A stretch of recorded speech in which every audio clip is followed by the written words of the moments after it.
Екіге бөлінген Қарақалпақларды Аллаяр Досазар бірлестіргенлігін білесіз бе? 1873 жылы 2 июнь сәнесінде Кауфман талабы менен Хиуа ханы Хиуаға жақын жердегі Гендемян бағына келеді. Бұл келісім ханлықтың барлық халқының ғаресіздігін жоқ етті. Гендемян бітімі 18 бәндтен ібарат болып, оның бірінші бәндіне көре Хиуа ханлығы Россияның ярым колониясына айланды.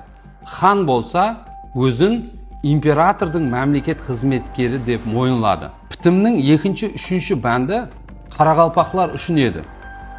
Оған көре Қарақалпақ жерлері екіге бөліп тасланды.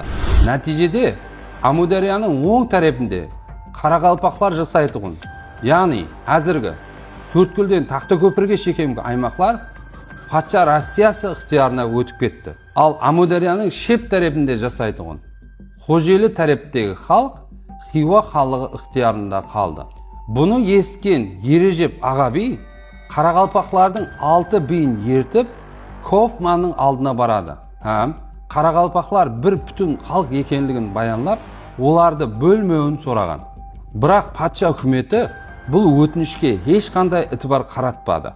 Керісінше, Гендемян бітімінің 2-3 пунктіне көре Қарақалпақ жері де, халқы да екіге бөлініп кетті. Ал 1924 жылы Орайлық Азияда милли аймақлық шекаралану өткерілген уақытта Аллаяр Досазаров екіге бөлінген Қарақалпақларды бірлестіруге ерісті.